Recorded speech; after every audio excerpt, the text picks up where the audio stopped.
Whatcha BBGs! What's up, guys? We're back with another Beyblade Burst Turbo unboxing. This is a Hasbro product, and once again, this is not a SlingShock product, this is a SwitchStrike. So we're kind of going backwards. This is Hades H3, basically the Hasbro version of Dead Hades, and it's a balanced type bay. Little sneak peek. We have metal in the lair. So that's a pretty big thing. That's pretty huge, guys. That's actually massive. Like metal in the Hasbro layer, so that's pretty sweet. Well, that is one of the gimmicks of the SwitchStrike on Hades H3. Exactly. Like that's its gimmick overall. They're like, you know what? Let's just keep it more close to like the original design, and then we'll call it a feature.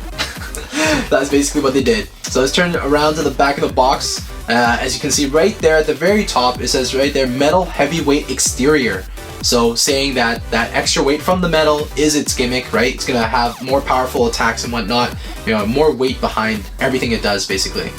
Moving down to the Zephyr driver, it has a hollow balance stabilizer. So in short term, this is called whole flat. that's basically what it's saying. A skinny whole flat tip. And this is the regular Zephyr, this is the Hasbro Zephyr. In the Takara Tomy version, we got Zephyr Dash. But overall, it looks pretty cool, actually. It's not a SlingShock system, so that means it's not meant to go around the rails. Exactly. So let's take a look at the stats really quickly. Since it is a balance type, you'll see that everything is, you know, pretty rounded. You don't have anything that's off the charts. But yeah. Alright guys, let's open it up. Hades H3.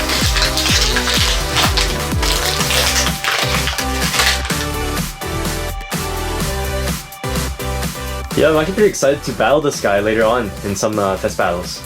Okay, let's take a look at Hades H3. So right off the bat, you guys will notice that there is added metal to the actual layer. It's in the wings, or in the big blades basically, right here. Now in comparison to the original Dead Hades, this whole thing was metal. Absolutely everything.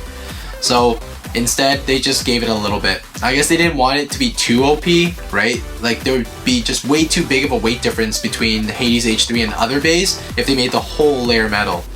On top of that, these parts as well, like that were kind of like its iconic feature, was like, you know, the extra weight with the paint over here, and it's supposed to be right there as well. The other parts, they look like metal, but it's just plastic then, I guess? Plastic with a little bit of paint on it. So I guess it's a little bit disappointing because it's still not as good as the Takara Tomy version, but at the same time, having metal is better than nothing. The next part we have is 11 turn. So the 11 disc, something that you've seen before, it originally came out with Z Achilles. So yeah, this is definitely a more balanced type, right? It doesn't have weight on one side. With the turn frame, the gimmick is that you can actually flip it. You can use it on either sides, and it changes the direction of the blades. So this is the mode that it came in basically. So as a right spinning bay, the frame for here, the blades are basically going to be biting into your opponent like that, producing a little bit more recoil. But you could flip it, taking out the disc, flip it upside down like that, put the disc back in. Now the blades have changed, right? Now it's in the opposite direction. So as the right spinning bay moves like that, it kind of like bounces off.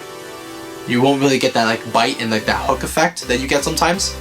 I mean, the gimmick is pretty cool. We've seen it in the anime being changed a lot. It's supposed to make a big difference, but no matter which mode you're using it on, it does scrape quite a bit against the stadium floor.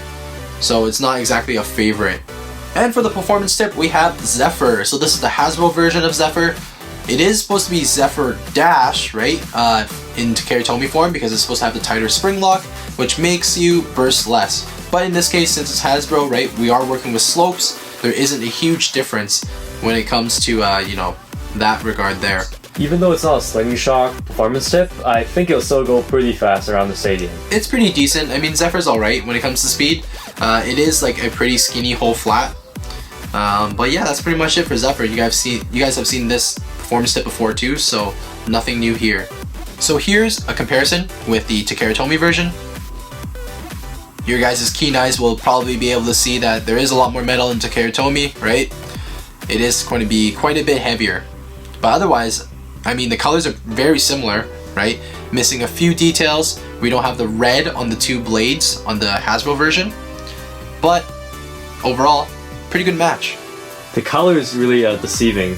Exactly. Like when you're looking at it through the box and stuff like that, you might think that the whole thing is metal. Okay, let's put this bait together. Hades H3. Overall, the colors very similar to Takara Tomy, so that's pretty good. Here's a direct comparison of the bays. Look at that. It's actually pretty similar on the bottoms. Alright, let's weigh the two bays out. Let's start off with the layers, since there is a difference in the metal there. Here's Takara Tomy. 22.17. So 22, hey? And Hasbro?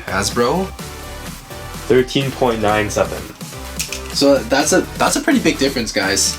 That's pretty huge. But overall though, here's like one that doesn't have any metal at all, right? 10.97. Yeah, so the metal makes a difference, right? Full grams. Yeah, like a few grams there. That's not too bad. Let's weigh that whole combo. This is the full Hades H3 combo. 41.35. Ooh, so not as heavy as the other like bays that we unboxed, like Turbo Valkyrie V3, right? Because that was like a little bit higher in the 40s, I believe. Yeah. So, yeah, not as bulky as that bay, but it does have the metal on there to help out. And just to compare with our Takara Tomy original version, that one weighs 50.81 grams. Yeah, that's a huge difference, man. Massive difference. Let's do a couple of test spins and some test battles with our newest Hades H3. Well, I got Buster Excalibur as the first guy. You up for the challenge? 3, 2, 1.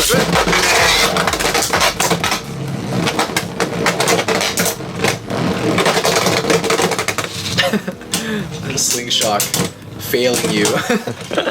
It's basically what happened during that last battle too. Wonder Valkyrie. 3, 2, 1.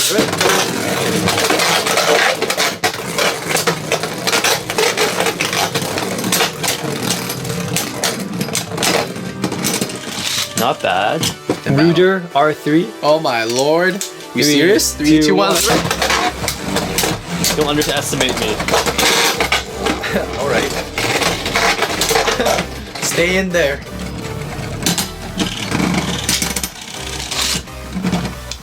Let's go with longness. 3, 2, 1.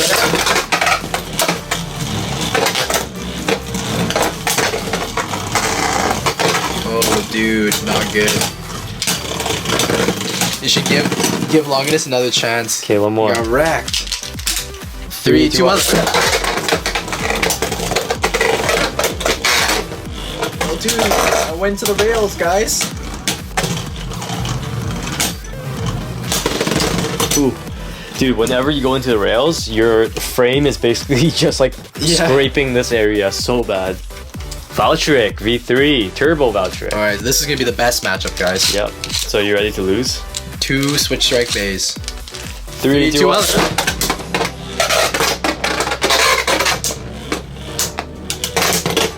Oh, you hit me into the speed cradle. Scrape. Oh. That driver is not fast enough to actually like move out of the speed cradle, so now I'm just like forever stuck in there. And I feel like it's mainly your frame that's causing the problem. It does scrape quite a bit.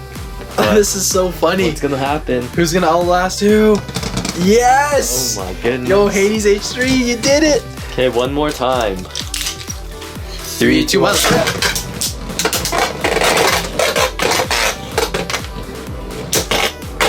Oh, wow, direct hit into the cradle again. Strategy. Yo, I have way less stamina this time though. I like how you just hit me straight up into there. Like, that was a great upper attack. Into the speed cradles. Yeah. Got Achilles. Nice. 3, 2, 1.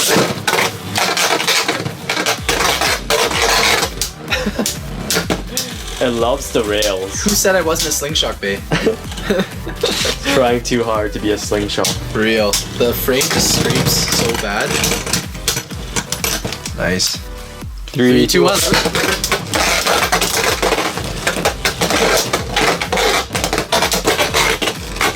Again? What is up with all the opponents hitting me into the speed cradle? To get you in there so you can scrape to death. Come on, I can do it. I can outlast. Nope, I guess not. Wow. Intense. Alrighty guys, that is it for our unboxing. This is Hades H3. Although it's a Beyblade Burst Turbo Bay, it's not H4. Alright, so that's pretty much it. What do you guys think? It is pretty much like the first Turbo Bay to have metal in the layer, in a couple of spots, right? Not the whole thing. But yeah, that little bit of extra weight does make a pretty big difference in battle. Yeah, overall the layer is like pretty small. I like the Beyblade in general is pretty small, but Yeah. the performance not too bad. I like it. Yeah, when you're comparing it between like other Hasbro Bays, like in the same lineup, like with the SlingShock and like Turbo Bays in general, like this one's not too bad, right? You can see from the test battles that it does pretty decently, right? Alrighty guys, and that's pretty much it. Like the video, subscribe, and as always, geeks out!